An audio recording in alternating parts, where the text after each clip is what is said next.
ladies and gentlemen, Annas and Krugers.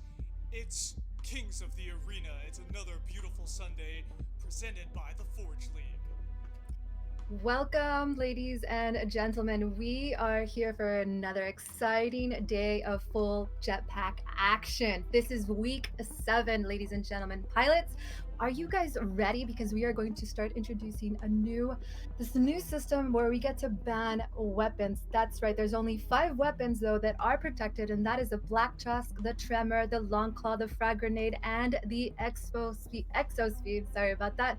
But with me today, first off, is Sean. Sean, how are you doing today? Things are fantastic. We're getting some Yes. kinks out of the new setup we have over here.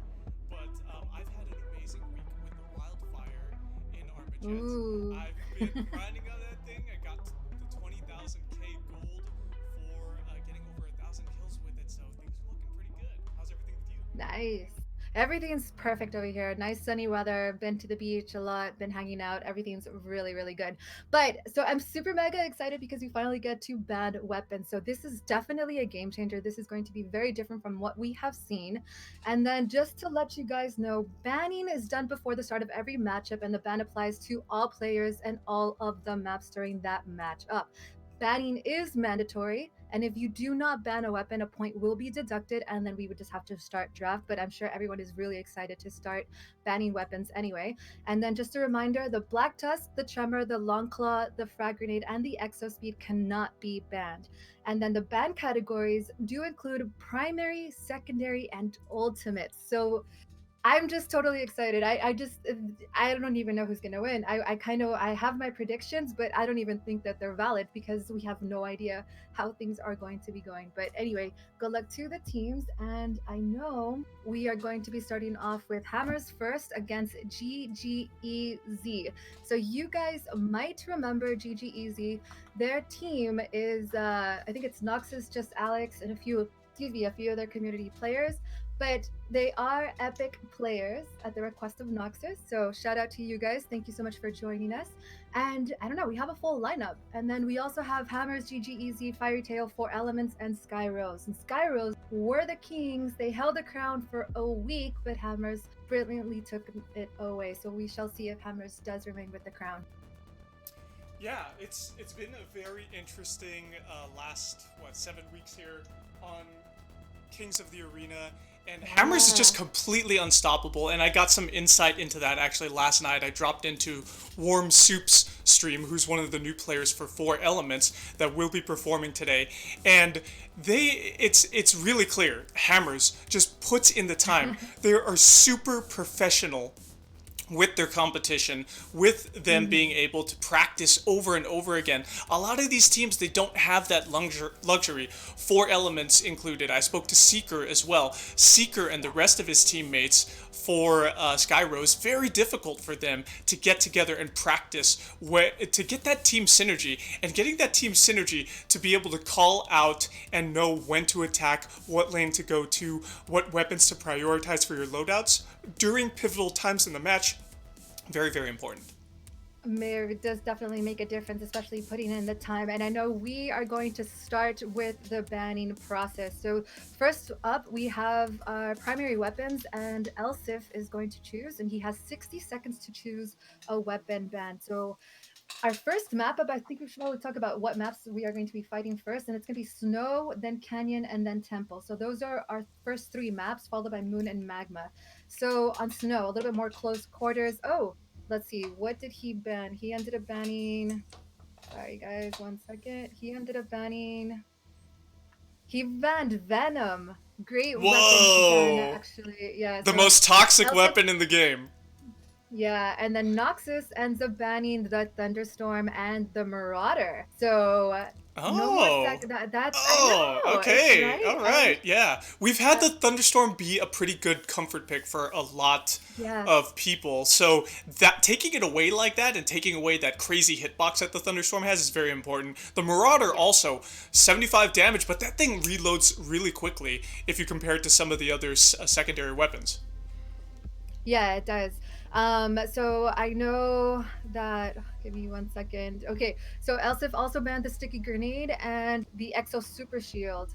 So Oh my god, this is a pretty much a game changer. So the banned weapons, primaries are Venom and the Thunderstorm, the Marauder and the Sticky Grenade for the second weapons, the Exo Super Shield, and the Machine Gun Drone banned on Snowbase. So I probably would have suggested, well, yeah, that definitely would have been a good one.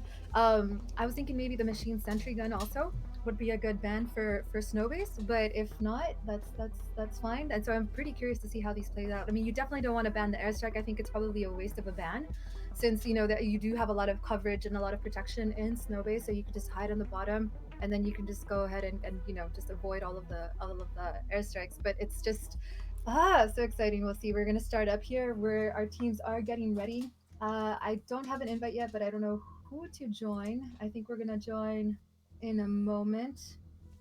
So, with Yeah, this, I'm waiting for it as well. I don't see an invite either, so okay. I'm waiting for that. So this is going to be a pretty close game. So I know Nox's team. Let's see. Like, give me one moment. I know I had the spreadsheet right here. So Nox's team. It's Ion Flash X. We've definitely seen him compete before. Sketch, Just Alex, and Marquis. These are three new guys. I have seen Just Alex around. I have not seen Marquis or Sketch. So I have seen Just Alex in pubs, and he is a pretty good player. He's like a level 30 maybe by now. He should be. He's a pretty low level player, but he's really good. So I will consider him a rookie. I don't know Sketch and I don't know Marquis. Have you seen them by any chance in pubs in any? I think I used to see Marquis. Haven't seen. Let's see. I got the invite actually. Okay. Did you get it So as these well? bands, yeah, I did. So I'm about to join. So just ladies and gentlemen, just so that you guys know, these bans are throughout the whole matchup. We are not allowed to use the Venom or the Thunderstorm in any of the matches and any of the following games between these two teams. So I think the Venom was a great choice. I think Thunderstorm was a great choice as well. I'm kind of probably now thinking about it. I'm a little bit more concerned that I'm thinking maybe an airstrike should have been banned. But either way, the No. machine gun is a Well, great yeah. choice. I agree with you actually. So not necessarily for snow base, the airstrike's probably not the best move, but overall, airstrike being banned is a good amount of burst damage. That's like, hey, we're not gonna have that across all the other maps. Yeah, definitely. So I know the players are almost ready. I think we're waiting for four more to join up the teams, and we will get the show on the road as soon as we can. So I don't know. I sometimes feel like the Venom was definitely a great choice. The Thunderstorm. What about the Nightfall? Do you think the Nightfall probably would have been a better choice? The Nightfall is more niche. There are a few players who use it to really good effect. I'm thinking like maybe I can't recall the exact players, but so definitely Hammers has it available to them. But it's a niche thing. Skyrose would as well. With GGEZ being the first team that is going to be going up against them, I don't know if they could have all their weapons unlocked to the point where they have the Nightfall. I'm not really sure. Yeah, that's true. Actually, and then I was often thinking maybe if Havoc would have been a good choice also to ban, but it gets in your way sometimes and it just doesn't leave you alone. But I think the Venom and the Thunderstorm. I'm wondering if we are going to be seeing that. I think those are probably the two primary weapons that we're going to be seeing banned throughout the tournament because they are just toxic weapons. Um, The sticky grenade's an interesting choice too, because we didn't see that much sticky grenade play, but it is an annoying weapon where it can be on the ground and it can explode. At the same time, the whole point of the sticky grenade is to get onto somebody to be able to stick onto them and blow them up one shot, one kill. and get the job done, basically, Yeah. right? What do you think about the proximity mine? Would that have been a good choice as well, or not really? No, I don't think so at all. The proximity mine is very niche. There's not a lot of people that use it. It's very stationary. Sure, you could use it to control a very pinpoint area. It's not even an AoE. It's a very tiny area. And someone has to not pay attention to what they're doing and walk over that thing, which you don't see happen very often, especially in competitive play. That thing's blinking like a red flashing warning light. It's like super obvious that the prox mine's down. Well, the only time that I would probably use the proximity mine would be when it's just very chaotic, and then yeah, it's very visible and it's very noticeable. But then you can also just jump around, so I can see why people wouldn't have chosen it. So we are ready, and so the guys are going to go ahead and start up, and it is all yours, Sean. So take it away. All right, very good. Annas and Krugers, ladies and gents, let's go ahead and get in here. It is GGEZ going up against Hammers first. And we'll see what we can do about this. We'll see if Hammers can maintain the crown here. 2-0 so far. Hammers takes the lead early. This is exactly what they needed to do to maintain that crown. Billy the Kid getting himself some solid kills with the Black Tusk. Marquise with the long claw finally gets a kill for GGEZ. Ion Flash X in return as well, catching up to that three kills that Hammers has. Typhoon being used out there, very, very nice. Good compensation by GGEZ. We've got 6-3 so far. Lucas on a bit of a killing spree. Let's see where he is. There he is. He has got not only a killing spree for himself, but he has the double damage. He's got an overshield. Oh, gets taken out in the bot lane. Marquise picks up the DD now. Oh, a one-shot, one kill onto Billy the Kid. It's so deliciously good. Another one in the bot lane onto Devoted, but it looks like Ion Flash X dies to Devoted. The airstrike comes down. Not able to pick off any kills. Airstrike was not one of the ultimates banned, so you know, it's people like to use it here and there. Exo Super Shield is banned. We don't see that many people use that one either. It's kind of a throwaway ban. 15-6. Hammers just cleaning house right now. Everything looks like a nail to them at the moment. 1:15 remaining in the match. Devoted, you just killed yourself. What did you do there? Did you just kill yourself with the Havoc? What's going on, buddy? Billy the Kid on a killing spree in the bot lane. A little bit of danger with him. He's got that summertime Super Soaker skin on the Black Tusk. Looking to get himself a kill. 3v1 in bot lane. Devoted grabs the double damage. Excellent DD control by Hammers. Ooh, nice kills in bot lane right there. Billy the Kid still on a complete tear. Oh, 2 quick kills. Nope, no. Shield shattered, but Noxus falls quickly to Lucas. 26-8. Can GGEZ pass 10 kills? Can they do it? Oh, it's all over. And Devoted gets the last 3 kills, a triple kill for that guy against Pay High, Ion Flash X, and another member of GGEZ. That was completely crazy, I must say so. Yes, definitely. So they were a little bit more sporadic in their gameplay, and I'm talking about GGEZ. Of course, you can see Hammers being, again, one cohesive unit. Towards the end there, we did see them rotate. You know, they had a really good, I forgot how to say it. They were guarding bottom really, really well. They were guarding the bottom lane. So GGEZ tried to penetrate, and they just couldn't, you know, and then they ended up splitting up the team, and then you have all 4 players going up against a member of GGEZ towards the bottom on the left side.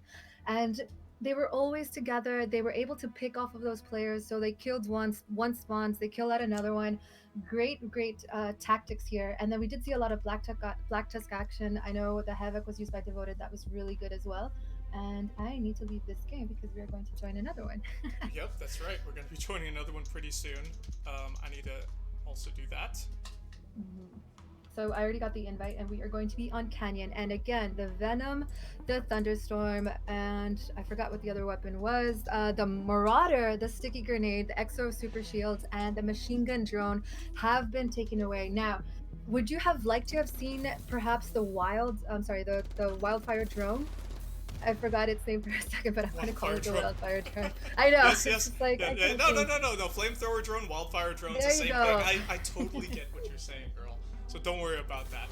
I feel like the wildfire drone was so annoying. It's kind of like a fly that doesn't go away. You know what I mean? It is. It's. So I've been talking with some of the pros on Twitter this week, and the wildfire drone is.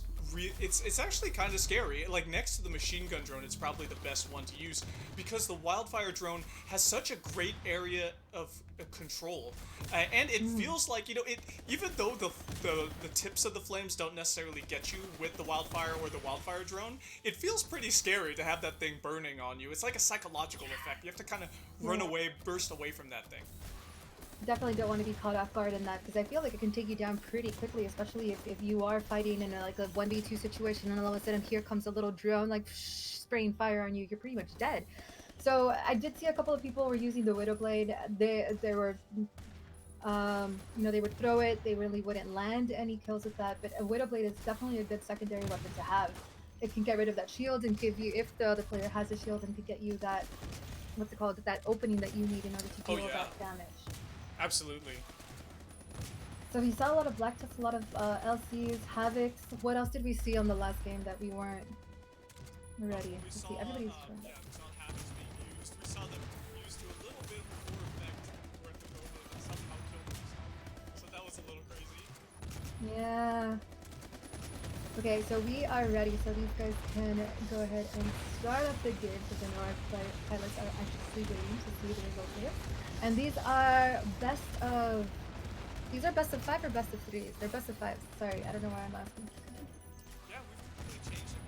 Prepare to fight. Yeah, they're not best of 7 this week, right? So anyway. No, not this week. We are into the game, everybody. 3, here we 2, go, ladies and gents. 1, fight. Annas and Krugers, this is what it's all about right here. This is Armajet Esports at its finest. Hammers once again draws first blood, looking for more kills. Marquise falls back. 3-0. Elsif getting tons of kills right now. Billy the Kid gets himself another one with that long claw on the Pi High. That's how you say that name. That's a little bit better. Hi. 5-1 so far. GGEZ needs to do something about this. Noxus with an enforcer kill on the Elsif. Ends that guy's killing spree. If you have one. Devoted, grab the double damage with the Havoc. That thing is excellent. Enforcer shot on the Pi High takes him out. And when that thing has a double damage on it, it doesn't matter what you're wearing, you're gonna fall. Lucas trying to get himself a kill in top lane. 2v1 turns into a 3v2. Explosions everywhere. The Nightfall, the non-banned Nightfall, up and available for Hammers right now, getting the 1 kill to add to that 16 they've got. Loaded, coming in with the Havoc, frontlining with it, and it looks like Marquise absorbed that Havoc shot, grabs him, oh, he still died. Airstrike comes down from both sides. Loaded avoids the airstrike from GGEZ. 20-7 so far. Loaded looking for a kill, gets himself killed. Oh, and Nightfall stick on the Noxus in bot lane, kablamo. 21-8. Airstrike comes down from Hammers, looking to get some kills. Explodes onto one of the members of GGEZ, but they're still alive, they're still okay. 23-10. High, down to half health. Bouncing around, looking for some kills on the Lucas. Lucas, and the rest of his team rotating to the east side of the map. 1 minute remaining. Sentry. 3 kills remaining. Trying to guard the 2 double kills damage. remaining. 1 kill remaining. Goodness. And it might as well be a clinic. We are in the demilitarized zone right now, but there's military and shots being fired everywhere. Double damage grabbed by Ion Flashbacks. Airstrike comes down from GGEZ, desperately trying to get a kill, and it's not enough. It's not enough for them to even get halfway to what Hammers had. GG well played to Hammers in that one. So that was a little bit better gameplay from GGEZ on Canyon. It could be because it was a little bit more open and they were able to escape a little bit, the clutches of Hammers in that last game. But still a little bit too chaotic. They definitely need a little bit more practice time together. But you do have Marquis. Marquis, I was told, was actually a member of FieryTale, so he does have tournament experience. They probably just haven't had the time yet in order to be able to play together just yet, but a little bit more practice and a little bit more. That's like, I feel like the synergy is there, but Hammers is just such an elite team right now that they are able to definitely keep picking off those players. That's what they are. And even if they're huddled together, they're just, Hammer starts running in and they just make them disperse. So GGEZ, epic players. Yes, they are epic players, but Hammers is still just slightly above them in terms of gameplay, positioning, rotations, etc. Yeah, so we are now on Temple. Sorry. Yeah, we are on Temple. You know, it's interesting that you say they're slightly better. I feel like they're much that's slightly better. They're Be extremely, nice. extremely better. Hammers, Yeah. they can't be stopped. These guys practice all the time. They treat it like they are being paid full-time salaries for these jobs here. This is an amazing team here in Hammers Esports. Whereas you take the other teams, you take GGEZ, who are a great grinder, and they're able to perform well when they're out there in public matches. But if you take a one-on-one with each of the Hammers members, they're going to be able to stand their ground a little bit better. However, They are. the thing is, when you take Hammers as a team, their synergy is just so good. They're able to stomp out everybody. You know what I feel like they are? I feel like they're, and this is a joke, guys, before you guys take me too serious. I feel like they're in a room sitting together playing as one, you know, like an octopus playing like on their computers or something. You know what I mean? They're just so in sync with each other. They have the exact same wavelength. They're just really in tune with one another. If like the whole team moves as, you know, like birds flying, you know, they start moving to the left, everyone moves to the left. So they are really, really a strong team.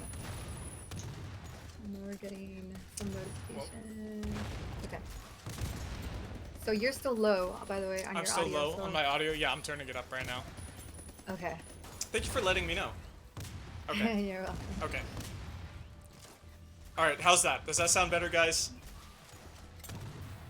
I think we're Epic waiting for fail. one more Epic fail from the team. caster streamer over here. Sorry, everybody. Okay, Coptus has joined, so I think we are ready. Testing. 1, 2, 3. Yeah, I think my audio sounds a lot stronger now. Yep, it's definitely in the yellow levels, and the yellow levels are good. Prepare to fight. All right, everybody. Yeah, perfect. Yes. You are good to go. Yes. Okay. Excellent. We are here, everybody. 2, 1, fight. It's all yours. You're in the match, right? Yes, I am certainly in the match. We are here on Temple. What is this, the third game, Sapphire? Refresh my Yes. memory. This Hammers. is the third game, Temple. Thank you. Hammers draws first blood once again. These guys, no one can stop them. Over and over again, they're getting first blood. Noxus with that Nightfall.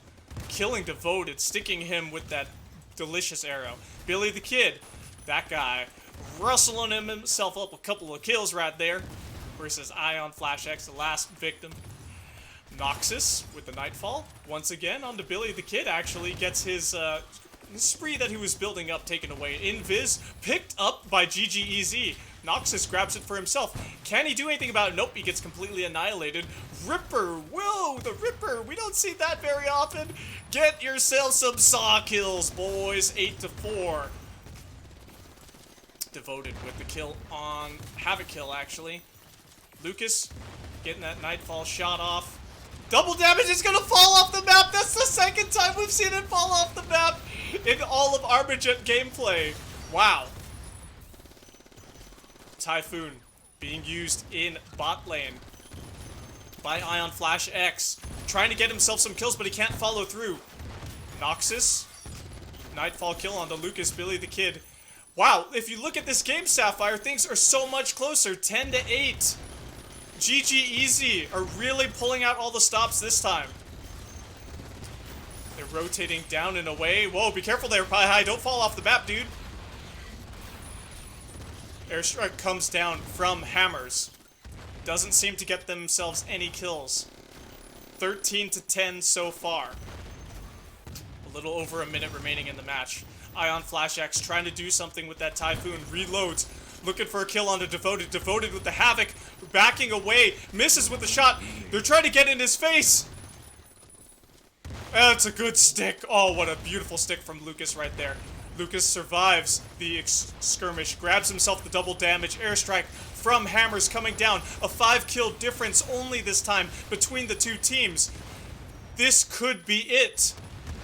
Could GGEZ get a win here and prolong the match, or will Hammers be maintaining the crown for the time being? Billy the Kid now with the Typhoon himself in his loadout, trying to shatter some shields. Pie High, sliver of health, rotates up, trying to get that health. Yep, he grabs it, absorbs the Havoc shot from Devoted. Another airstrike comes down from Hammers. 10 seconds left. 7-kill difference. Oh my goodness. Oh, it's a death pack kill. Flies off the map. Oh man. Billy the Kid, top kills for Hammers, 9 and 7 KD. Noxus with 11-9 for the KD, but they couldn't pull it out. It wasn't enough for them. Sapphire Sky, what are your thoughts?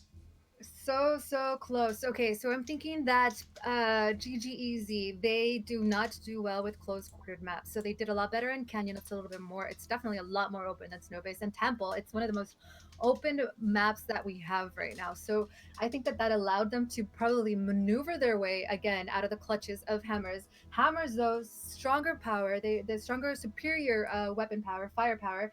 And it was just so annoying to see the drone fly around. You know what I mean? It does. It feels like a fly on the wall, and I'm sure GGEZ felt that way too. But great showing by them. They definitely have potential, and I would definitely love to see them again, especially competing. So if they can just stick together for a little bit longer, I'm sure that they will also be probably maybe not a top 3 team, but they're definitely strong contenders to be taken, into consideration that they can probably eventually bring down one of those top 3 teams. You know, So we are.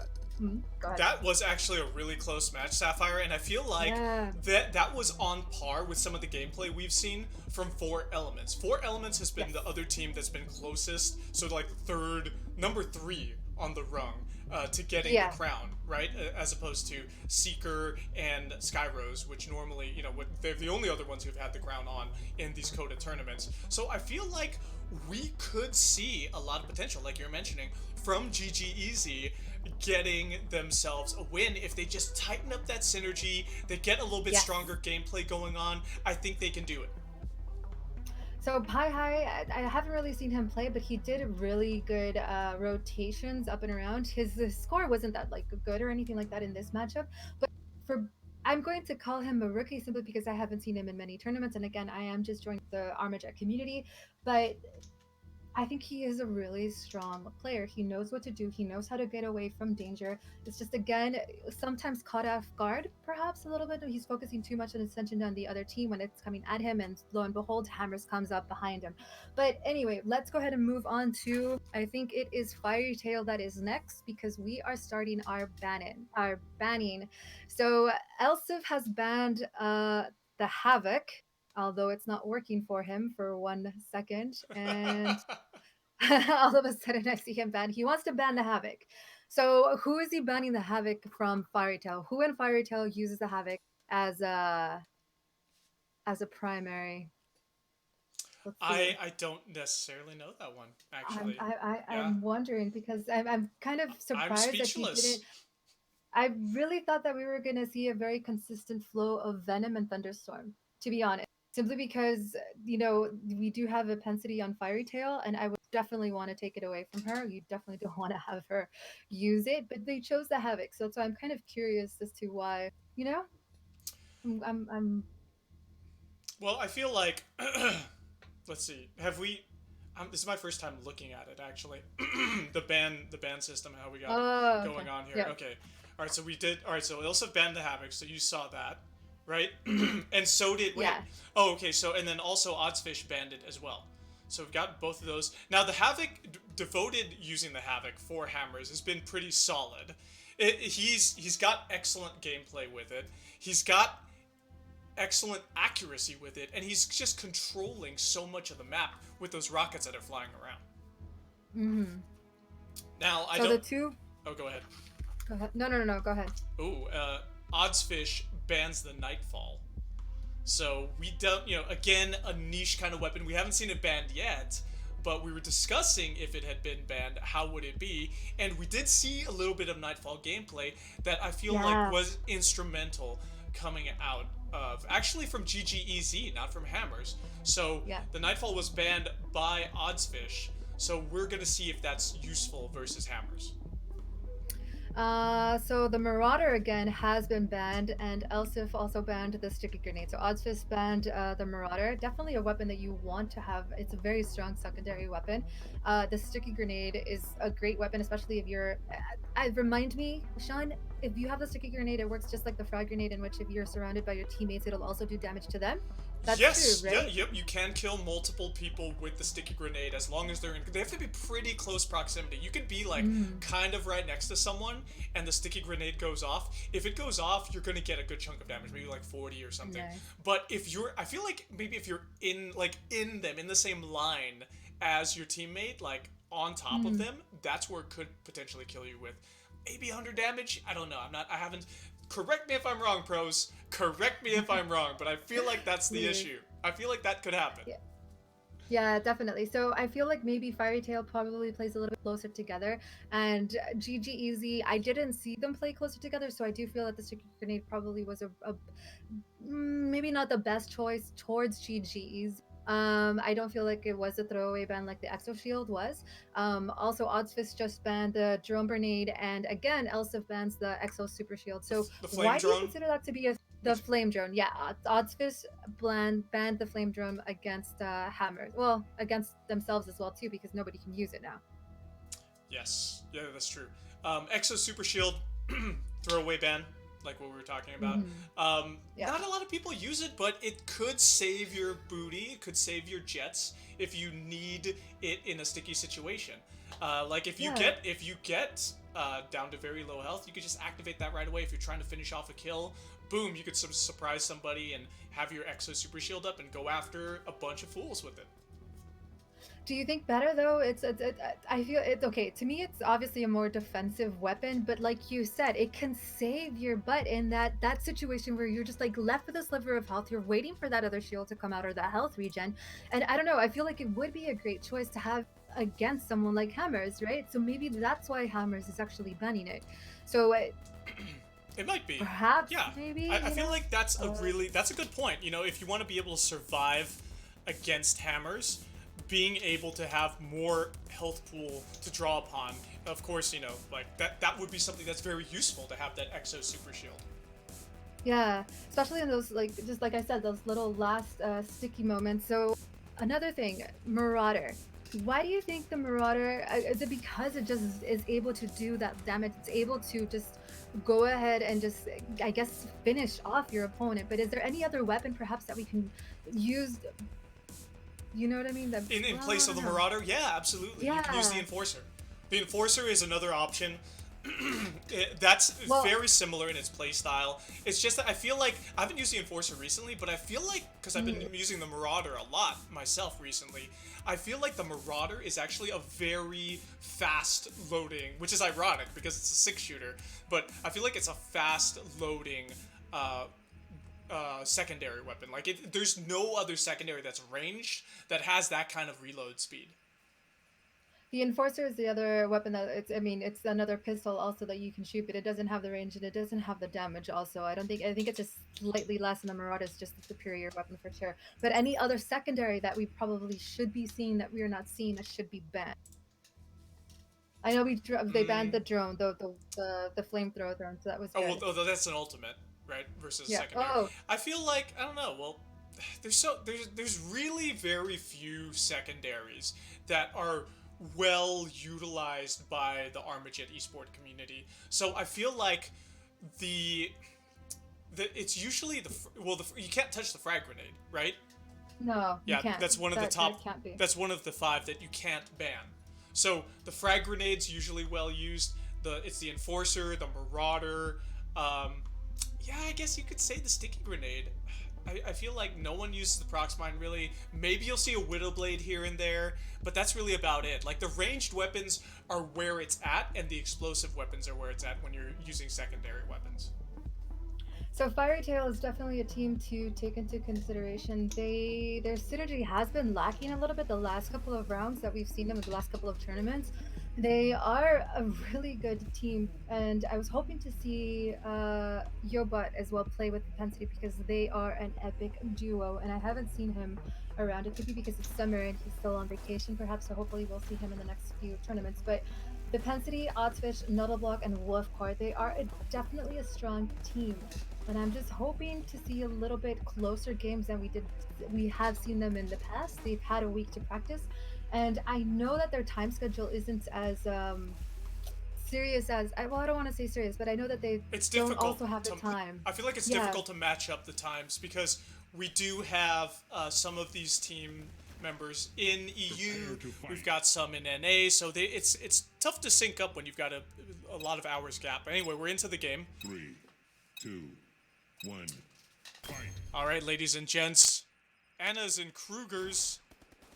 It is game number 1, FieryTale versus Hammers Esports. Can FieryTale upset Hammers? Who will draw first blood? It's Elsif, of course. Black Tusk kill on the Wolf Core there. Overshield's available for Oddsfish. Gets them shattered. Oddsfish gets a kill on Elsif, though. Nicely done. Black Tusk play. OP. We do have a Wildfire being used by Wolf Core. I do recall he likes to use that thing very, very good. Did I say 4Elements? I meant to say FieryTale. I'm sorry, guys. Did I say 4Elements? Thank you for the correction, production staff. Billy the Kid looking for some kills, trying to hunt down guys. He does. He gets 2.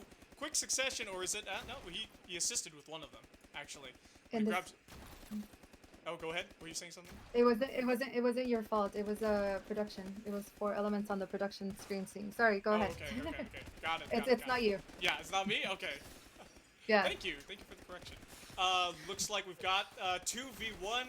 Jeez, man, that might as well be a 5v2 in bot lane. Yeah. That was completely crazy. Who's using the Lycan? I saw a little bit of Lycan action down there. 10-3. FieryTale looking very, very poor right now. They're not getting the kills they need to. Lucas is on the Lycan. Yeah, Lucas has got the Lycan. I like that pink skin on the Lycan. It's delicious. Elsif getting lit up by Vipensity, but he falls back. Still alive for a moment, but he gets finished off by Wolfcore's Thunderstorm. No Thunderstorm ban this time, which is very good for FieryTale. That Death Pack sends Wolfcore off the map. Shields being controlled by Hammers. 18-4, 1 minute remaining. It is a complete massacre out here. They're trying to do the best they can. Oddsfish gets himself a kill on the Lucas. That Thunderstorm is OP for him at the moment. Elsif down to a sliver of health. Can he get Longclawed? That thing should have hit him! Nuddlebach looking for a kill. Nope, not able to get it. Wolfcore's machine gun drone seems to be a dud drone for the moment. Oh, but it does get a kill onto Billy the Kid. Nicely done drone. A little pat on the torso for you there.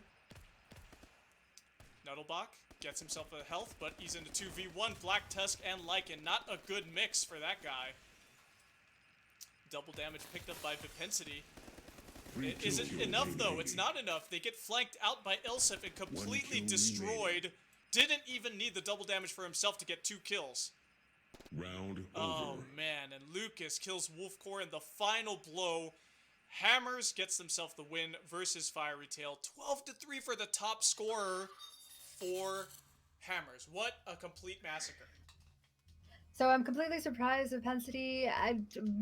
I didn't see her on the TS, actually. I saw her on the Wildfire. So even then, yes, the Wildfire is definitely an annoying weapon, but I was expecting her to be on the TS because she is the Thunderstorm Queen. That's really unfortunate because the Thunderstorm is good this patch. Like it's gotten some nerfs here and there in the last, especially to its hitbox in the last few patches, and then the damage too. I think the damage went down 1 or 2 damage in the last half year that I've been playing on the Thunderstorm. By the way, I have 12,000 kills with the Thunderstorm. I'm up there.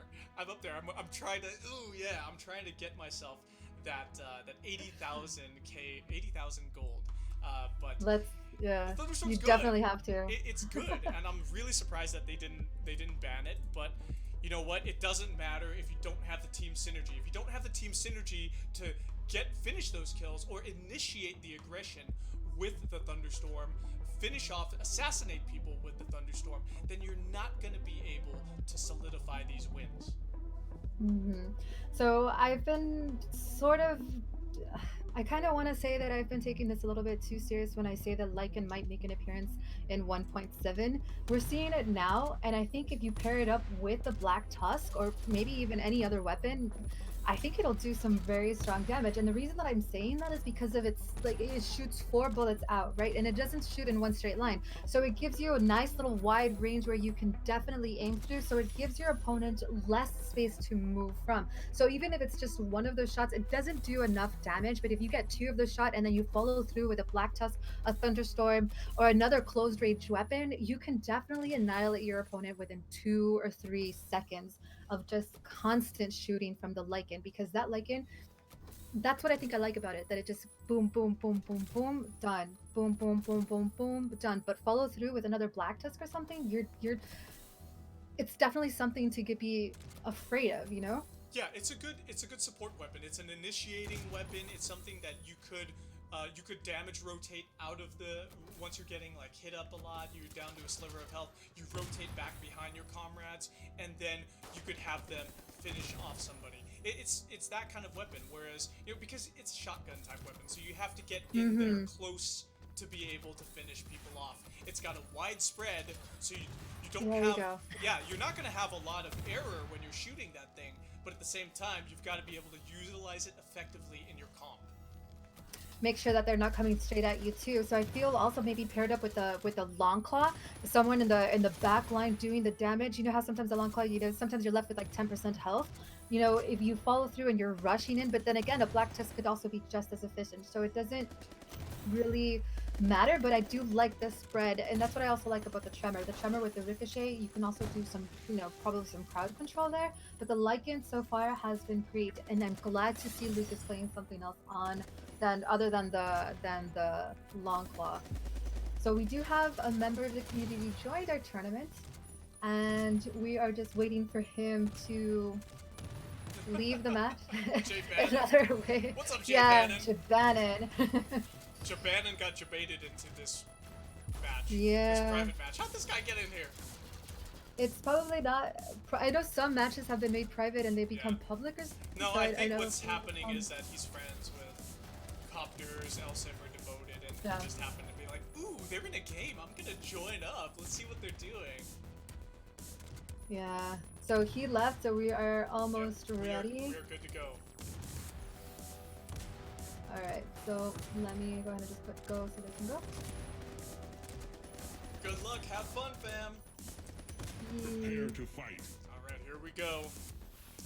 Take it away, Sean. Sapphire, why don't you join me? Join me in God. some of the commentary. I heard your commentary on Friday Night Fights, and it was really good. So let's go ahead and trade off. Let's do it.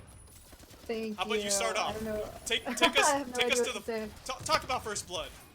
My mind just went blank. Elsif used the Marauder onto Nodal Block, so that's the Enforcer. Sorry, I forgot. The Marauder has been. You see, this is why I don't. You put me on the spot now. I got all nervous. It's okay. Keep going. Keep going. So 3-0, we have just barely 20 seconds into the match. Everything's a little bit chaotic, and we do have both teams respecting each other's side. They're aggressive on both sides, and they're not really rushing in and trying to get anyone right now. Else, if Devoted picked up the double damage. We finally got one kill, actually, for Oddsfish on FieryTale. He got a Thunderstorm kill, but 9 and 2 Hammers, they are disrespecting FieryTale right now. They almost had a shutout there, 10-0 leading the way, but Vivensity got another kill, thankfully, with that Thunderstorm. I'm glad she's using it once again. Billy the Kid is on a complete killing spree right now. Is he still alive? Let's see if we can follow him. Take it away. Billy the Kid gets 3 kills. It gets 4th kills onto Trumpkin. Trumpkin just joined. Trumpkin ended up getting Billy the Kid havoc. Not too much session right now. 20-4. Minute and 15 seconds in. Hammers is just laying down the nails into the coffin. Definitely not giving FieryTale any chance to breathe. Ooh, Velocitus kill from Copters onto Trumpkin. Very, very nice. Death pack kills back to back. 23-5. It is a complete and utter genocide for Hammers. They are taking out FieryTale. They don't want none of that FieryTale bodies out here in Death Valley. As I walk through the Valley of the Shadow of Death, that is exactly the prayer that they need to be saying right now. FieryTale are getting their jetpacks kicked into submission. For sure. It's 29-8. What? Round over. Oh my Devoted goodness. ended up getting intensity. So Yep. this was hard. This was Hammers just being like, you know what? That's it. We're done. Let's get it done and over with, and let's put it to rest. We do have one more game though to go, Yep. potentially three. Potentially 3 if we can have FieryTale pull out some kind of miracle, which they're my clan. I'm in their clan. FieryTale, come on, make me proud here. So we do have the Havoc, the Nightfall. Those two were banned. The Wildfire was doing some damage, but Pensy on the Thunderstorm, she was a little bit probably too aggressive there. She was caught off guard a lot of the time, and I don't know if maybe she was probably triggered. Perhaps so there was somebody else in our tournament that, maybe wasn't leaving, wasn't respecting that. But either way, it just didn't feel like the FieryTale that I know that they were used to. They were a little bit more like, again, I keep saying this, not with them, but with other teams, like chickens without heads, just running around crazy, trying to get kills. They were caught off guard, out of positioning. The rotations weren't as good either. Yeah, it's really unfortunate.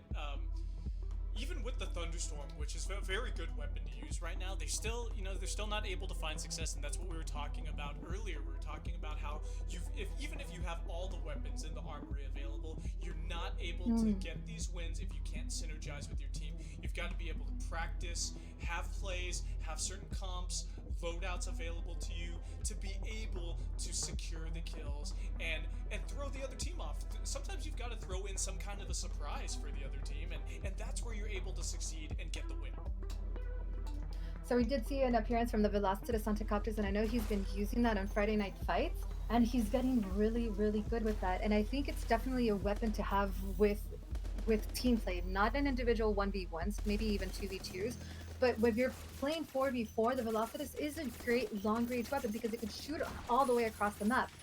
Canyon might not have been the best, map to use that on, but there are some places that, you can peek out and that they are pretty open so that it can shoot across the map.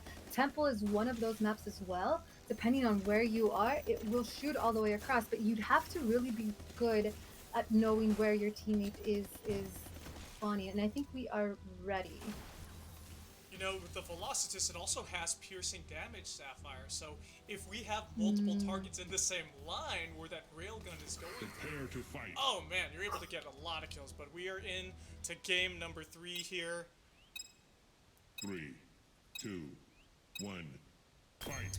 FieryTale with their backs up against the walls, Hammers hammering them down over and over again, dishing out the punishment, but Wolfcore gets first blood with the Thunderstorm. Solid kill onto Billy the Kid there.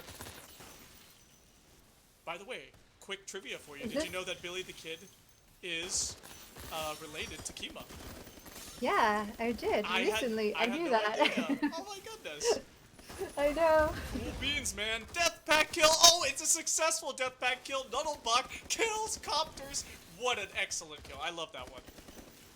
So we're seeing a lot of thunderstorms. Definitely 3 thunderstorms. Is this what it takes? 3 thunderstorms against Hammers to be able to tie up the game? That was 7-6 right now. 8-7 now. That's really, I feel like that's a mistake. I feel like it could be successful, but overall it's a mistake because the thunderstorm's so short range. But if they're really good with it, they're able to succeed, then sure, go ahead. Look, if Vipensity is actually picking up the kills over and over again with the other members, oh my goodness! Devoted kills Nuddlebuck, but wow, that actually looked really good for FieryTale in bot lane right there. And it seems like Elsif has actually switched to the Thunderstorm himself, drops a double damage, death pack kill off the screen. 16-13, things are turning around for FieryTale. Is Hammers going soft, Sapphire?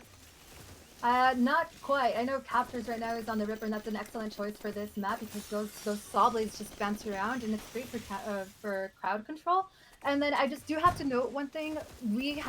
Captors has a cool jet trail, which is the rainbow one, and I know Devoted has a frozen one. So just admire that for a second because this is what makes this game so unique and so beautiful. Those jet trails. The snowflake jet trail, me like it's so cute. Me like you very much. 24-19. Things are looking so strong for FieryTale right now. They could pull out a win, but it's just too close. 2 kills in 1 minute for Hammers. Things are looking extremely good for them. Double damage, about to respawn, but it's not going to matter. Same thing with the Invis. Sentry dropped on top of the invis. Oddsfish, good move by him to go ahead and secure his health, keep himself alive. Double damage picked up by Elsif. He's got himself a Phantom. Phantom not used very often here in Armajet Esports. Oh. And Copters gets a final kill onto Vipensity. She goes down, and so does FieryTale. Billy the Kid, top KD in that game with 10 and 7 for Hammers. That hurt. That hurt me a Ouch. little bit because they were so close. They were oh my god, the way that the last few seconds, I don't know if you saw that, they were rotating from top to the right side of the screen, basically on the right side of the map, and it was 3 of FieryTale that they were just I don't know, like that right there is the FieryTale that I know. They were in position, they were protecting their one teammate that was left with a sliver of health. They were shielding him so that way they could last a little bit longer, and they lasted a good 20 seconds on that 29 to I forgot what the other score was, but like, you know what I mean, like 29 to 20, 29 to 24, 29 whatever it was. I forgot too. yeah. So I just that was more the FieryTale that we know. But then they also needed 3 thunderstorms against Hammers. That was a little bit rough. And yes, you are right. It worked out for them in the beginning, but Hammers was just able to pull away and then just secure the lead and secure the game. If you're able to, if you see, that's definitely a surprise move from FieryTale to be able to use 3 thunderstorms in their comp like that. But I feel like, you know, within the first 10 to 15 seconds of that happening, you're going to have the other team wise up, especially when it comes to a team like Hammers. They switched to longer range weapons. That we saw the Phantom being used, that 3-round burst assault rifle that has longer range. Sure, it has less damage output because the damage per second is slower because of the burst action, but Black Tusks are being used as well. The Black Tusk, the best range, for the best bang for your buck for that kind of a weapon, especially a weapon that you're starting with. And remember, guys, even though we're banning weapons that you can use like later on when you're grinding for Armajet, still the first 3 weapons that you can use, the Black Tusk Longclaw and the Tremor, you can't you can counter every other weapon in the game with those weapons. Yes, very true. So I know we're gonna start banning in a few seconds. I think we're just waiting for 4Elements to, well, not to join, but 4Elements is up first, or no, it's also up first. And FieryTale, my heart goes out to you because you guys performed really well the last game. You guys need a little bit more practice. Vipensity, yes, start using other weapons because I know changes are coming, as Kima has hinted in 1.7. So another reminder, folks. I know leaks. I'm joking. So guys, don't forget to clip your favorite moments and upload them to Twitter using hashtag Koda and tag at the Forge League for your chance to win Paragon. So first ban that what happened? I think it was, Do we have bans so far? Okay.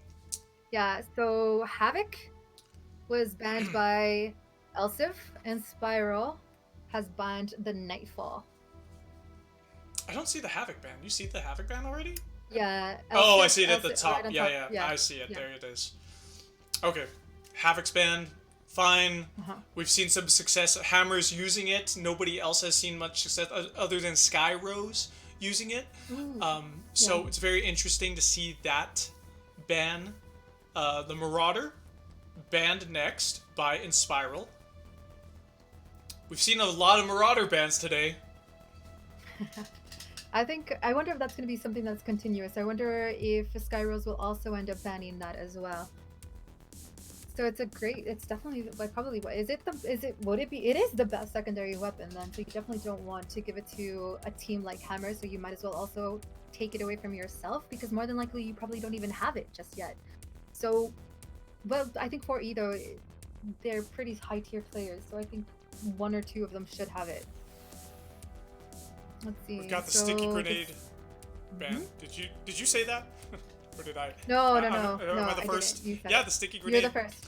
Banned. It's a pretty popular ban today. Airstrike Napalm banned by Elsif of Hammers. Very, very interesting. So we haven't. I feel like it's a little bit of a throwaway ban because the airstrikes haven't been. Yeah, I feel like the airstrikes are not used as often. Look at this. Airstrike rockets are banned now by Inspiral. So all the airstrikes are off the table now. But that's the thing is that we don't see airstrikes used very, very often. I mean, they're probably the next most used ultimate other than drones or sentries.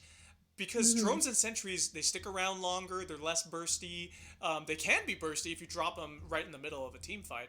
But I feel like at the same time, they're better for AoE control or finishing targets, whereas an airstrike is just, I'm just gonna go ahead and shoot a bunch of buckshot into the forest and see what I can hit. Or it's like I'm nuking, it's like nuking. It's like I'm nuking the forest to kill the predator. That's exactly what an airstrike is. Well, you see, I feel though that's, I don't know. Okay, for definitely not on snow base, but you have open maps like Canyon and Temple, and I feel like those are probably a little bit more effective with the airstrikes. And then going up a team against 4 Elements, you have Inspiral, Average Guy, Warm Soup, who is still a rookie, and you have Thomas DeHanna and Doomslayer also is going to be playing. So it's Doomslayer and Spiral. I'm not sure who the other two people are going to be playing, but you don't want to give them a chance. They're definitely a strong team. They've been putting in the practice. I know Wormsoup is a little bit more of a rookie, and he has been caught off guard a few moments, but he's getting better. He's putting in that time. He's putting in that practice. These guys are probably not as strong as Hammers or Skyrose, but they are definite contenders. Like you had said, they're the top. Like they could be considered what one of the top 3 teams now that Tribe isn't around right now. So it is Solid Soup and Average Guy, or Warm Soup and Average Guy that's going to be playing. Well, I don't know if we read out the bans, the final bans, even though we were talking about them beforehand, but looks like the final bans are Havoc Nightfall for the primaries, Marauder Sticky Grenade for the secondaries, and both the airstrikes for the ultimates. We do see Venoms being used in the loadouts by, looks like Average Guy 777. We will be on snow base, like you mentioned, Sapphire Sky, I believe. Only the double damage available here. And it's a good start. It's an enclosed space. I feel like we've seen some success with the Venom here in Armajet Esports. Incendiary grenades, that's something we haven't seen very often. So that, it looks like, I'm not sure who had that in their loadout right there, but that's something we may be seeing here used by one of the teams between Hammers and 4 Elements. So the Venom on snow base, so it's just such an annoying toxic weapon to me. It gets the job done though. It gets its crowd control. It ricochets off the walls and it lands in those places where you're left with a sliver of health and just a single touch from one of those balls and you're probably gone. So it's like it's 10 damage per ball. Imagine it doing even more. Is it 10 or 20? I don't have it myself. Do you know if it's 10 I know or it's 20? split up. Yeah. I know it splits up, so like the first bounce I think is actually 30, and then once it splits up, it's 10 and 10 and 10. Oh wow, you're good, Sapphire.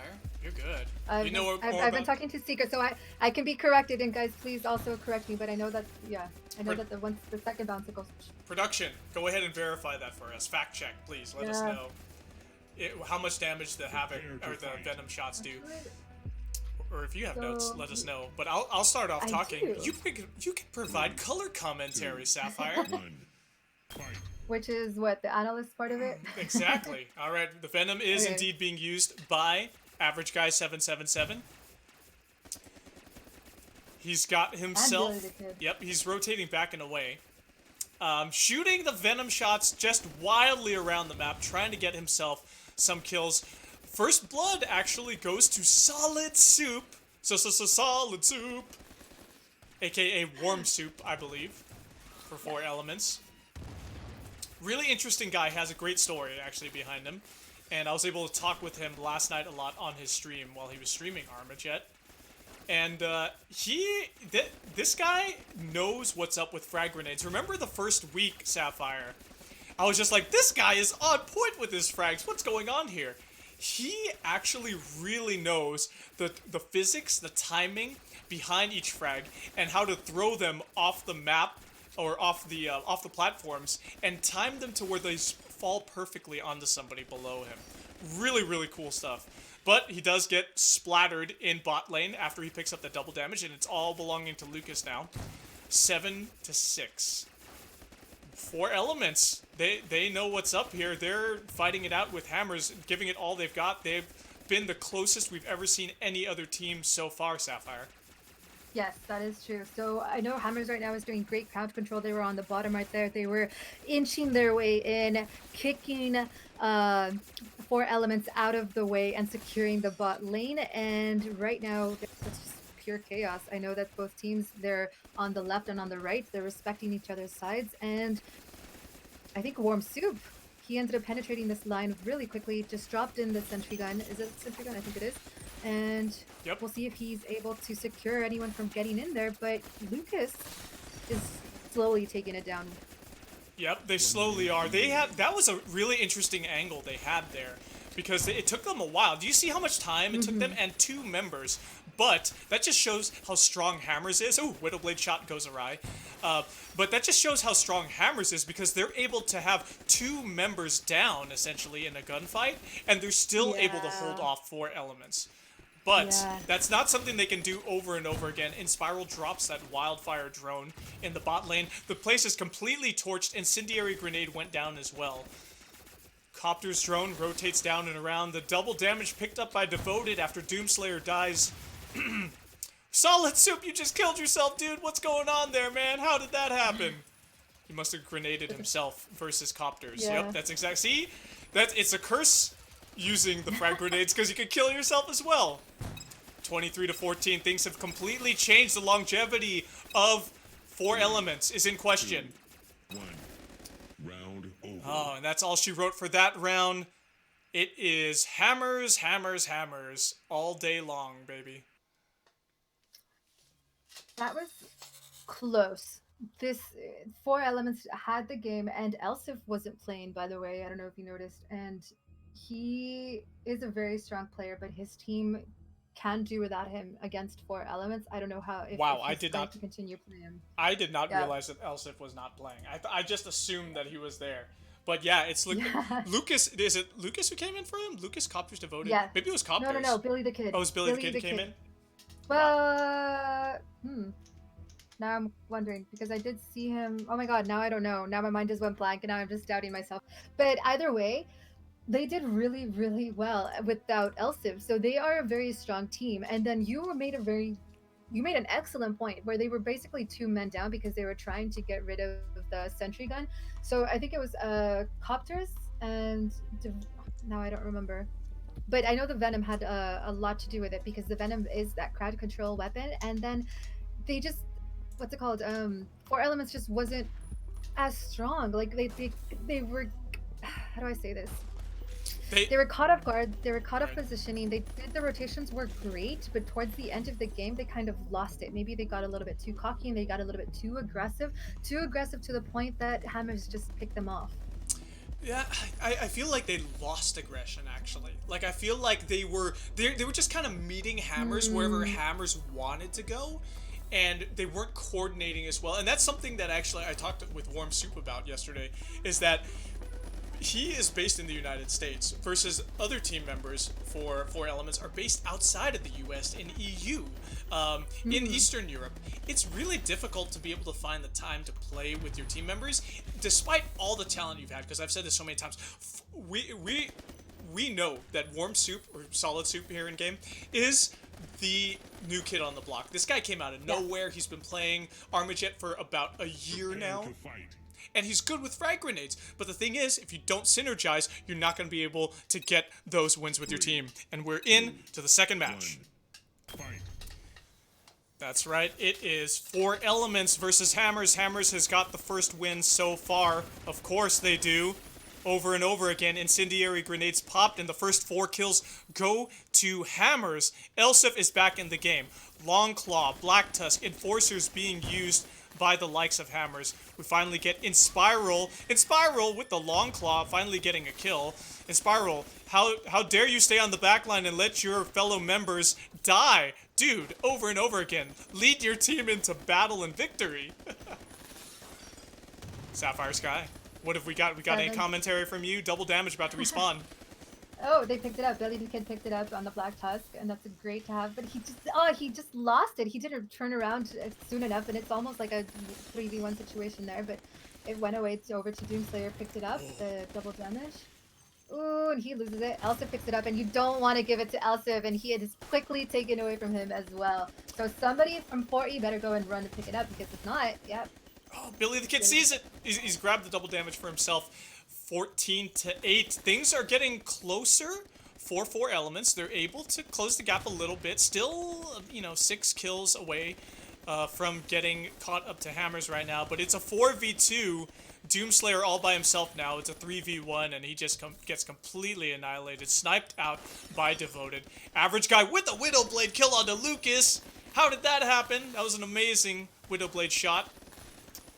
20-11. Deathpack kill. Firefire's not bad. Jetpack kill. Yep. Doomslayer got himself that Thunderstorm, looking to kill that drone, but unsuccessfully. They're not able to survive. Average Guy and Doomslayer get taken out by that machine gun drone. Very nicely done by Devoted.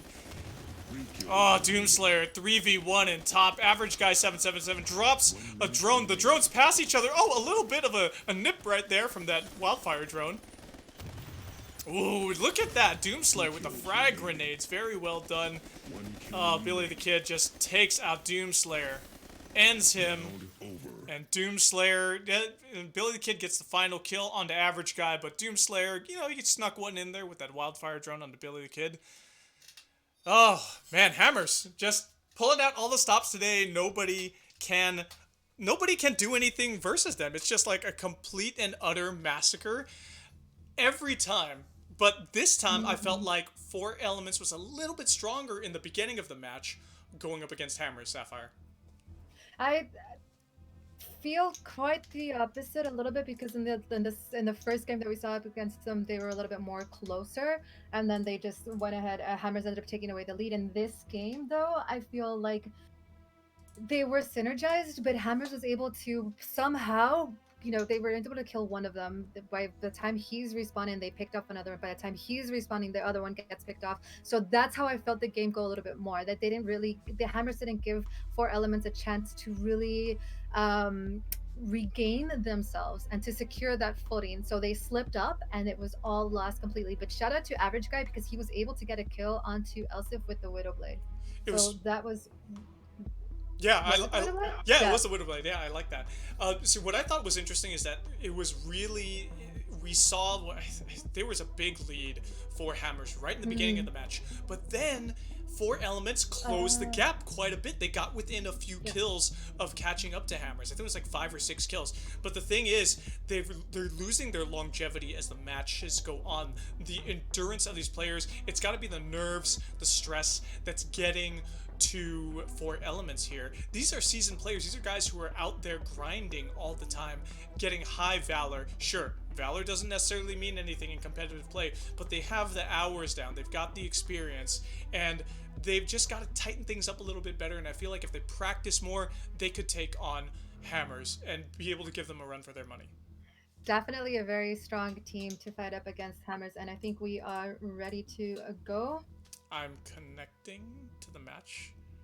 You're not, okay, it shows that you're in. I'm in now, yes. Okay, alright. Oh man, I got in perfectly on time. Woo! Okay, we are on Temple, everybody. That's right. Sapphire Sky, how about you lead us off with some commentary? Average Guy securing the, he just, I was about to say something with the Venom, but like, no, never mind. Puts him in his place, takes it away from him, opens up the top so they could go ahead and rotate to the other side, and slowly picking off every single member of 4Elements. Average Guy left with a sliver of health. Lucas takes it away again. 6-1 so far. Hammers putting on another clinic over and over again. We might as well call it the Hammers Hospital, because every time we come into an arena match, these guys they're racking up the kills so early on. Doomslayer down very low on his health. He gets it regen. Possible 3v1 here. He knows, the double damage was respawning. He just grabbed it for himself. Totally evaded Hammers. But, Solid Soup, look at that. Lucas picks up the invisibility, but Solid Soup got himself a good kill on the east side of the map with that Thunderstorm. Gets killed in return by Devoted's Long Claw shots. Lucas, just eats a grenade from Solid Soup, the grenade master. 13-6. Hammers, despite what we're seeing here and the story we're telling, Hammers still very, very strong. Drops himself, Billy the Kid's machine gun drone, looking to support, taking out Solid Soup's sentry. That thing could not withstand the gunfire coming in from that drone. Solid Soup Copters. sniped out. Sorry, Go ahead. go No, you go. No.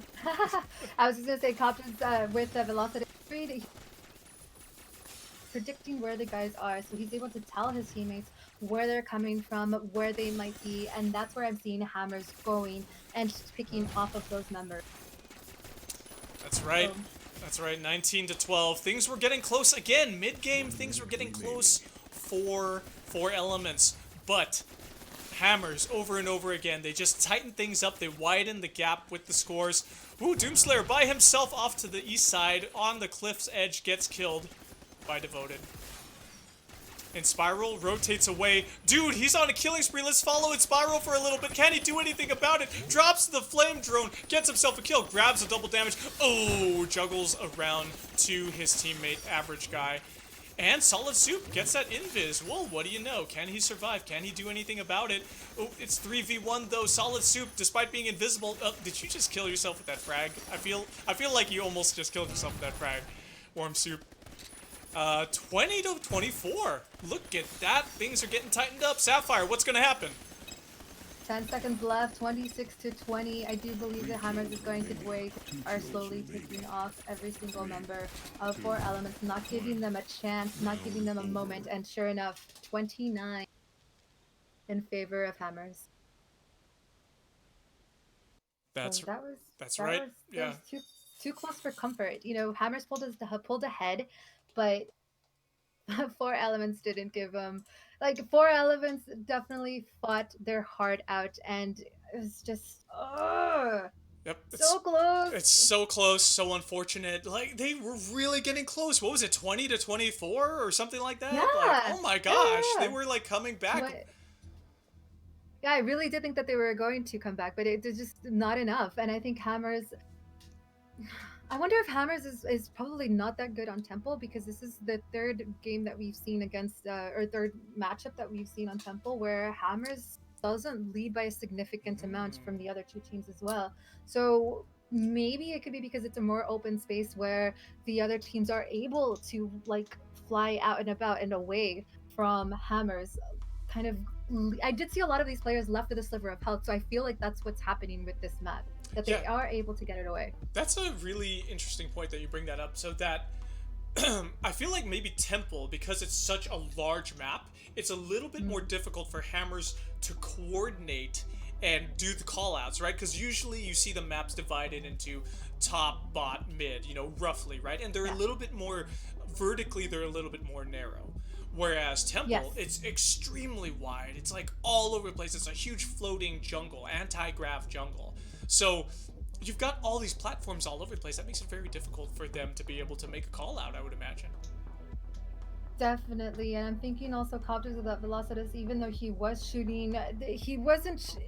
They're shooting for a purpose in this game. So a lot of these times, I know a lot of players, they'll shoot and there's nobody there, but that's pretty much telling your team, guess what? They're definitely not at top. They have to be either at mid or at bottom. So with Temple being so open, even though he might be shooting, there might still be players up on top, but they just jump right over the shot from the Velocitus. You know what I mean? The railgun so maybe shots. That's another thing to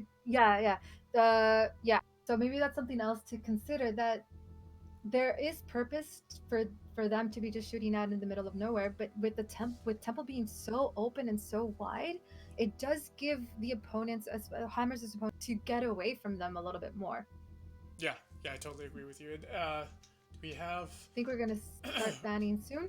We're gonna start banning soon. Yep, and we're going on to Skyrose, the contenders, potential contenders here coming up for Hammers. Let's see if they can do anything about this. Let's see if they can take that crown away once again. But this is looking. Let's hope that somebody can take Hammers down today. Now, Skyrose, they held the crown for a week, and they were very, very strong. And I think their strongest contenders during that week was 4Elements, actually. They fought really, really strong against them. Skyrose is definitely a team that they're the second best team. The way that Seeker runs and manages that team, he is on them. He knows, he demands discipline if you're going to be on their team. And that's something that you need in this game because yes, you are, I mean, yes, you have to practice with your team, etc. But if Skyrose, how do you say, Seeker takes this game very, very seriously. He has his heart in it. He has some of the best stats in the game. He knows everything about weapons. He knows, he's even timed things to like the millisecond. So he's also a very strong player. He's a very knowledgeable player. I don't know if he will be playing though, because I think he did have I think he hurt his arm where he's not playing as strongly as he was before. But either way, I don't think he can be also in the game doing any call outs or that, but I do get to see him. We didn't see him last week because of that injury. Well, I didn't know he was injured. I hope that Seeker gets better. Well wishes to you from the casting desk. Let's look at the bans that we've got so far. We've got the Enforcer ban, the Nightfall bans from Seeker, and Elsif then banned the Widow Blade. Very interesting. Very interesting Yes. move. Airstrike ban came next, and we're still waiting on Seeker to ban the next thing. But this very very fascinating. Yeah. I was talking to Seeker yesterday, and we were both in public matches and chatting it up in the chat while we were blowing each other away. But I feel like what's also difficult for Skyrose is the coordination. Again, we've got Seeker here in the United States. We've got other members in EU for Skyrose. So it makes it difficult. Again, the global esport community, it makes it very difficult for Armajet players to be able to coordinate with each other. Everybody's got, you know, the personal life stuff going on, day jobs, college, university. So again, that's where Hammers, I feel like Hammers just really treats it very, very seriously, and they're able to just get in the hours practicing, and they have so many hours under their belt that's so easy for them to be able to annihilate everybody that comes up against them in these scrims. Yes. So the final bans, Havoc, the Nightfall. Hold on, I think they mess this up for me? I'm gonna go back over here. So the Havoc, the Nightfall have been banned for primaries. Yes. The Enforcer, the Widowblade, the Airstrike Napalm, and the Machine Gun Drone have all been banned. I'm very curious to see why the Widowblade, and I'm surprised. I know that they banned it the first couple of games. The sticky grenade. So I wonder if we're gonna see it. I feel like the sticker grenade's not banned this time, so I feel like that maybe somebody's gonna be using it. The Widowblade, I feel like that's a little bit better of a ban. It's because it's difficult to use the Widowblade. Let's be honest. It's like using a frag grenade, but there's no explosion in it. You've got to be able to hit somebody with that thing. The only upside to the Widowblade is that it's just quick reload.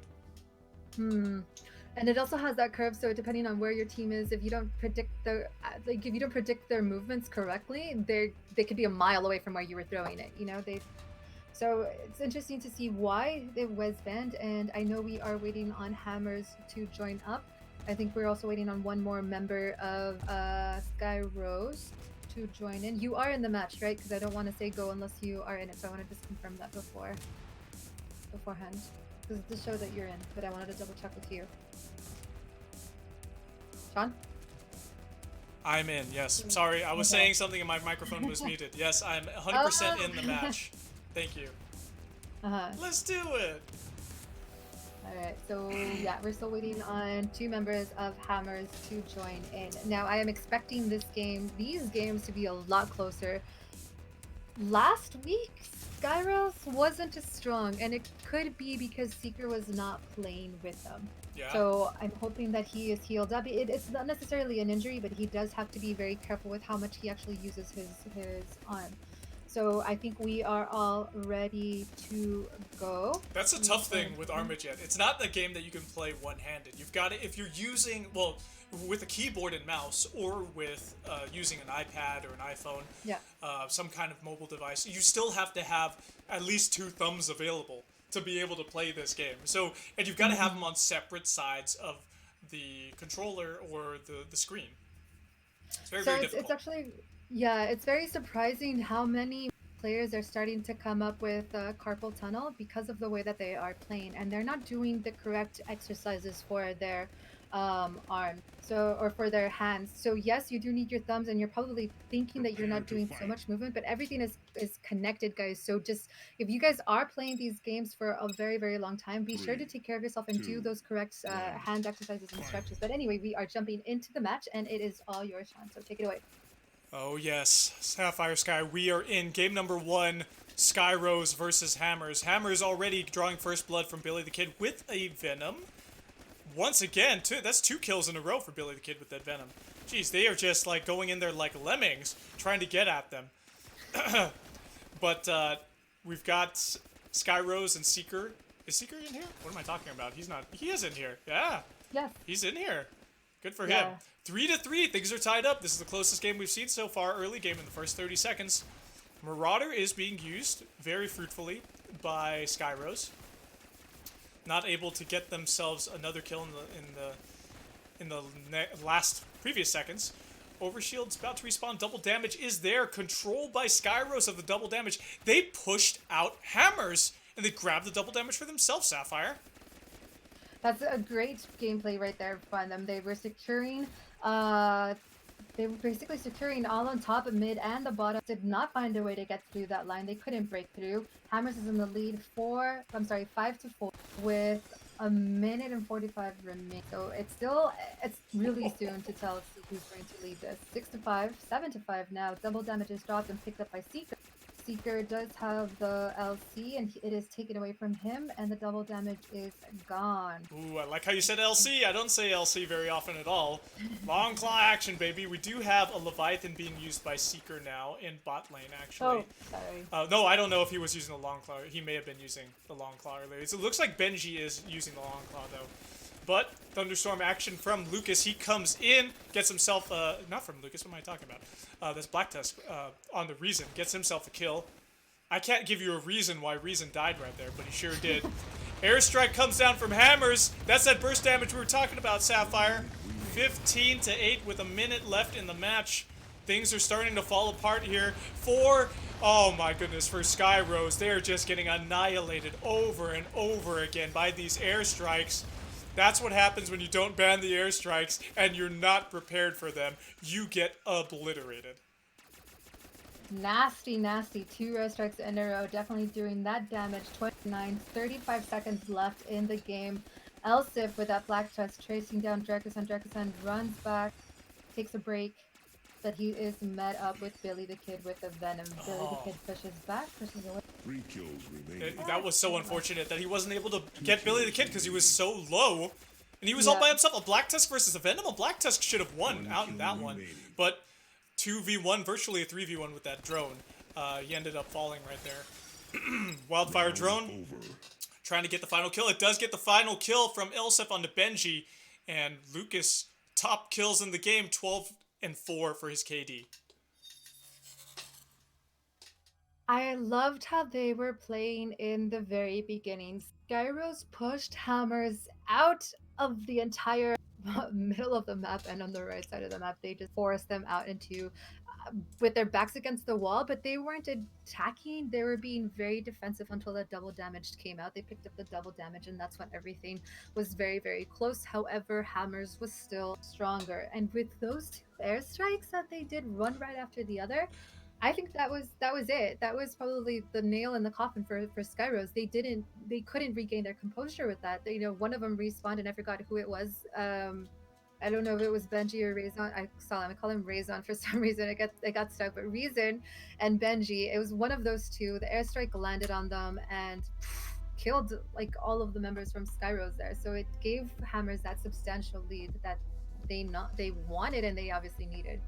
Yeah, they were so close. You're absolutely right. We saw them over and over again. Getting. Let me join the match first.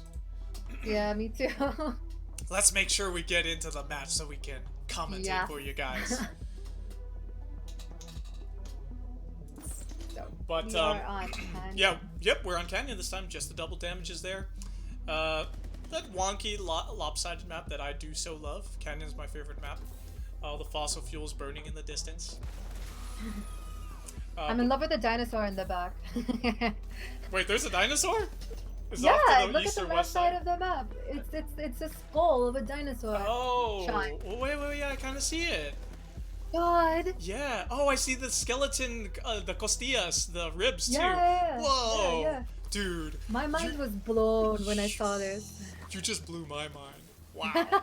I am shocked. Really, really cool. I know. Okay, so we've got the first game down so far for the series. Hammers is up, of course. Skyrose is giving them a little bit of a run for their money, but they've got to strategize better. Like they were doing so well in the beginning. They had the double damage control early, and usually when we see a team controlling the power-ups in the match, that's where they're able to really succeed, get better KDAs. But we'll see what happens here. 3, We are starting up. 1. Fight. I need to check something. That's right. You need to check something. You go ahead and check it, Sapphire. But first blood drawn by Seeker. Kills devoted with a nice TS. Shocking. Very shocking. Benji grabs himself some shields. Backs off to the side. Devoted. Kills Risen with a long claw shot from the back line. Lucas and Elsif shooting their black tusks, trying to get some laying down that suppressing fire, trying to get some kills.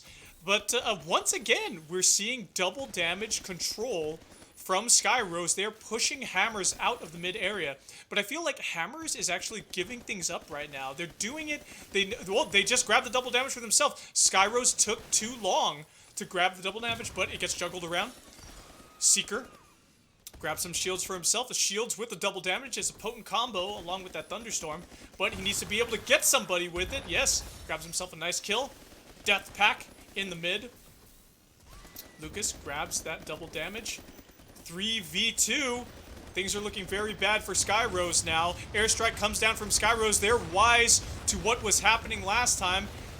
Well done with the Marauder shot from Seeker. That's two kills in a row from Seeker. Elsif and Lucas back to back. Billy the Kid takes out Seeker. Airstrike comes down from Skyrose once again. That's 2 in a row. Now another airstrike from Hammers. Can they get themselves anything with it? Billy the Kid gets one on the Benji. But Skyrose is up. What a surprise. 5 kills in the lead with a minute and a half remaining in the match.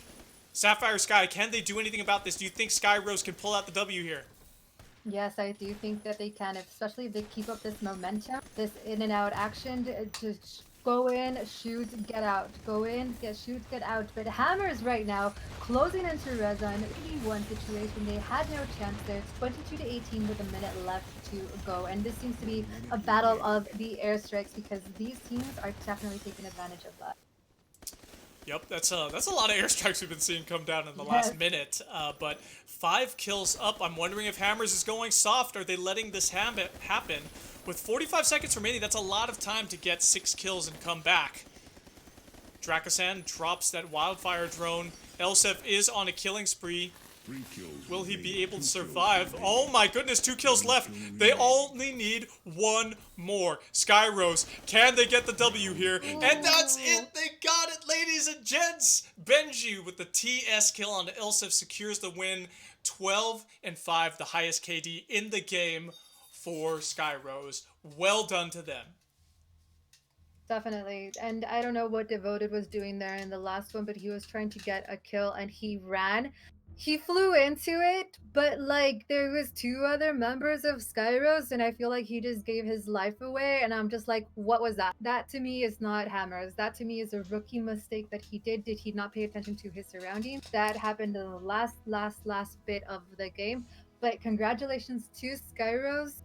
They secured a win against Hammers and they were very, very strong. Yeah. You know, that's something that I was actually talking to Warm Soup about yesterday is he said that the reason why he joined 4Elements and not Hammers, because he was actually thinking about joining Hammers, was he is all about an underdog story. And right now, Hammers, I feel like they're the Russian.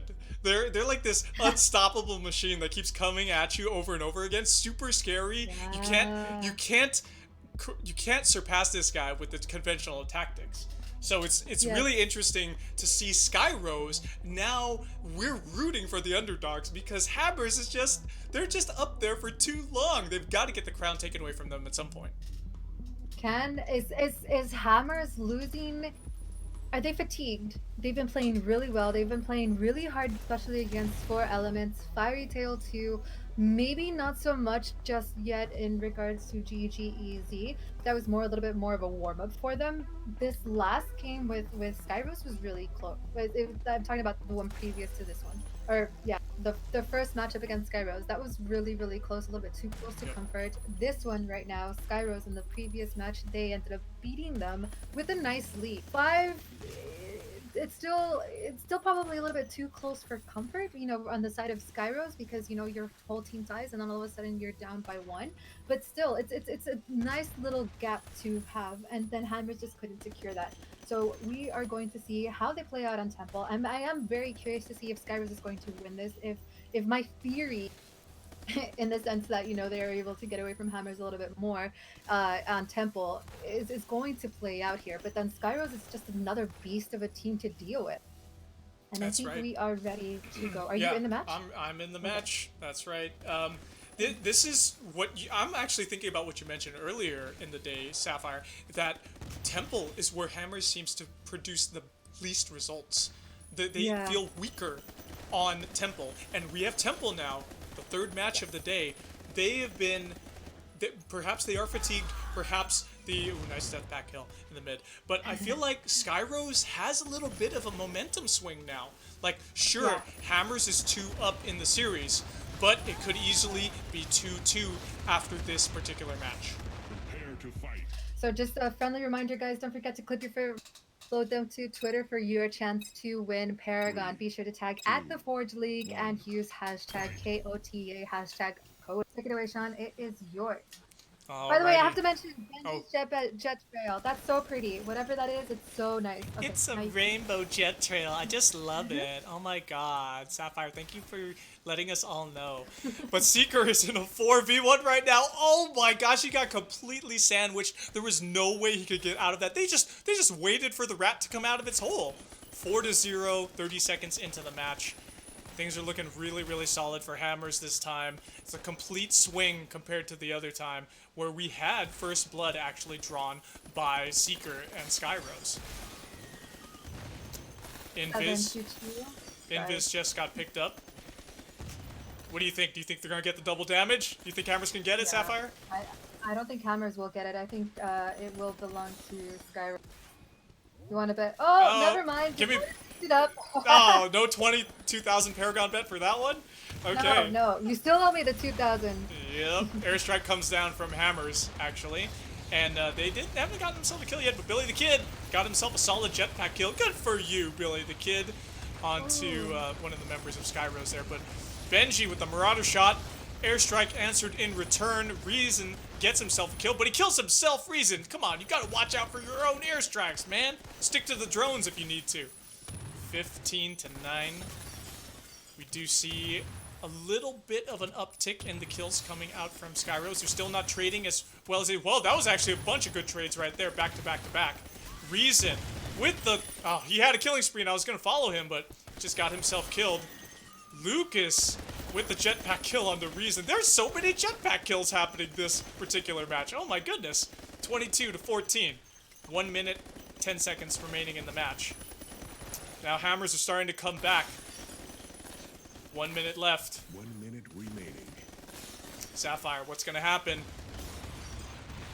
Skyrose, I don't think Skyrose is able to take this one, actually. Yeah, they're doing really well. Hammers just has a really strong lead, and this is just airstrike after airstrike after airstrike. This is 3 in a row, 2 on the side of Skyrose. 27-20. 40 seconds left in the match. It's chaos. The thunderstorms are doing the damage, but it's just not to get onto Hammers. 29-24. Ooh, these are One more close. kill. Oh, Billy the Kid with the That frag. grenade! That grenade. Grenade kill OP from Billy the Kid. Beautiful, but that was so many airstrikes. It's just airstrike versus airstrike versus, like, it's just, oh my god, that was a lot. a lot of damage on the side of Hammers. Hammers, I think, Elsif used the wildfire drone and it did do damage against Skyrose. I think he was able to pick off 2 before it was taken away by one of those airstrikes. So GG's to Hammers. It's still a very close game, and this is the first matchup that we are going to go into our 4th map, which is Moon. Moon is a map that I feel Lucas is really strong on. That is his favorite map. And if you saw him on the FNF tournament, the Friday Night Fights tournament on Friday, He chose it a lot.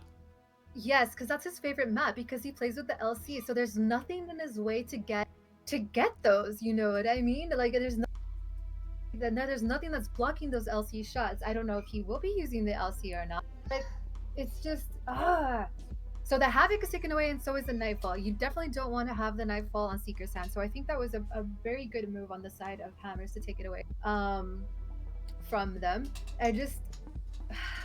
I'm a little scared for Skyrose right now. I really am. On Moon. Moon is just that even-sided map. You know what I mean? They're just I don't know. I'm a little worried right now. Yeah, it's completely even-sided. It's one of those maps that we've got half the maps that are lopsided, uneven. Half of them are even. This is a very, very even map. This is like Snow Base, actually.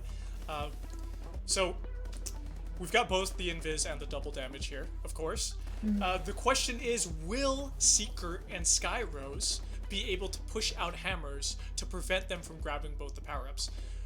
If we can see Skyrose grab both the power-ups and control them, preferably, you know, on one person, right? We could have an invisible double damage guy going around, Predator, and they could really uptick their kills in this match. But they've got to be able to do that. They've got to be able to push them out, and they've got to follow through, pushing Hammers out of the mid area, but then also coming back and making sure that they're able to grab the double damage when they respawn. Because last match in Canyon, we didn't see them, or sorry, in Temple. Was it Temple? Yeah, we saw them. I feel like, and you know what? This happened in Canyon too. They pushed out Hammers, and they were not able to grab the double damage for themselves. It made it very difficult for them. So there was a little upset. My game is a little upset with me because it just decided to catch me. Don't so start I'm yet, just guys. Barely joining. Yeah. Don't start yet. Okay, I just joined. I see you. I'm in. Excellent.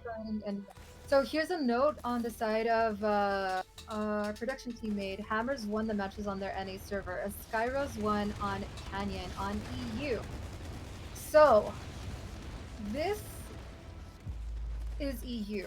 So I'm wondering if we will be able to see a five match game. So we shall. Yeah. If we do, we could go to Magma, which we haven't seen yet today. Well, Prepare to fight. Looks like we're going in, All right, Sapphire. so I'm in.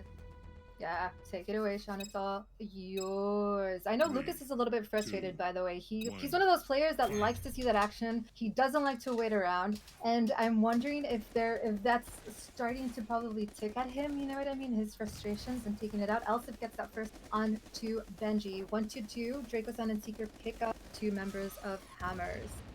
Yep, very, very nicely done.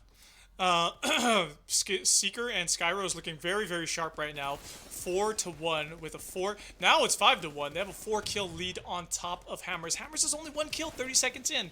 It's completely different Hammers than we've seen, than we saw in the last game. Benji going in there. Can he get the kill onto Elsef? No, he's not able to secure it in the 2v1. 4-7. Draco-san, Reason, Seeker. Looking for that double damage, not able to grab it. Benji picks it up, though, after it's juggled around. Hammers closing the gap here, but that double damage TS is just too much for potentially Hammers to follow through with. No!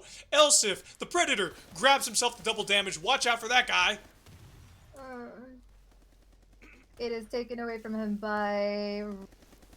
Takes it away. He had the invisibility, by the way, and you definitely want to have Elsif with the double damage and the Billy the Kid is chased down by Benji, and Draco-san gets a jetpack kill onto Elsif. Seeker picks up the double damage, is hanging about, but it's gone. There's no point in it. Airstrike comes out, 11-15, favor of Skyrose. Yeah, Benji connected with that airstrike. Oh, but oh my goodness, it's got the complete massacre. Hammers answers with their own airstrike, and they're closing the gap now thanks to Lucas getting 2 kills onto Dracosan and Reason respectively. Elsif, 2 kills back-to-back as well with the Black Tusk. 17 to 18, 1 minute 10 seconds remaining. 4v1, Seeker is running away, gets completely sandwiched by the members of Hammers. Dracosan in the top lane rotates down and around. Airstrike comes down. Reason connects with that one onto Lucas. 3 kills up, another airstrike. These are the airstrikes we've been missing. Seeker with 2 kills from the airstrikes back to back. Oh my goodness, Hammers get themselves a kill with that airstrike as well. They are keeping it so close right now. 2 kills. 1 kill difference. 2 kills remain. Double damage picked up by Dracosan. Overshield shattered by him. They just need 1 more, and it's Dracosan who gets the last kill on a streak, on to Devoted. These are the Skyrose members that we have been talking about.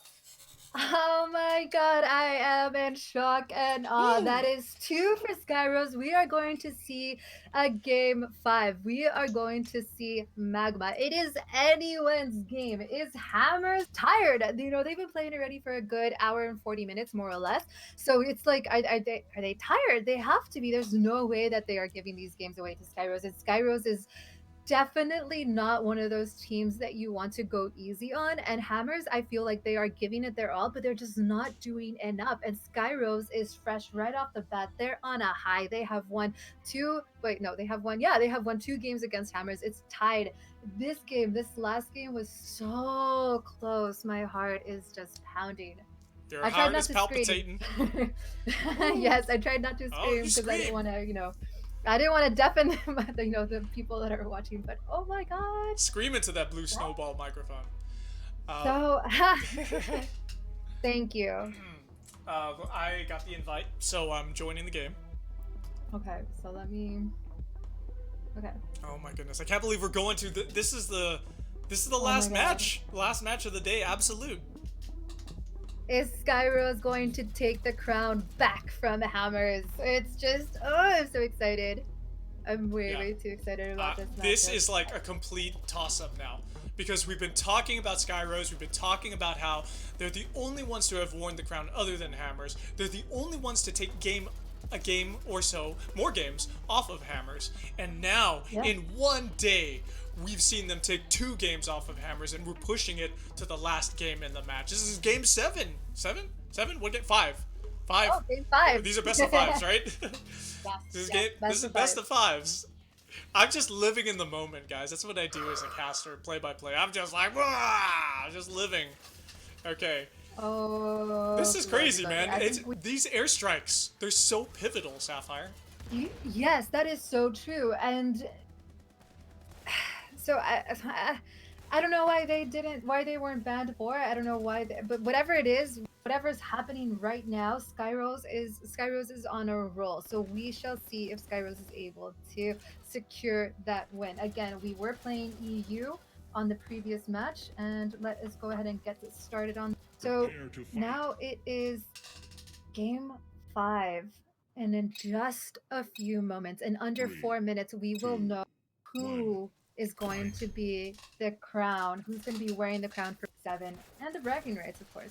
Guys, don't forget to clip it and upload your favorite moments onto Twitter for your chance to win Paragon. So go ahead and take it away, Sean. It is all yours.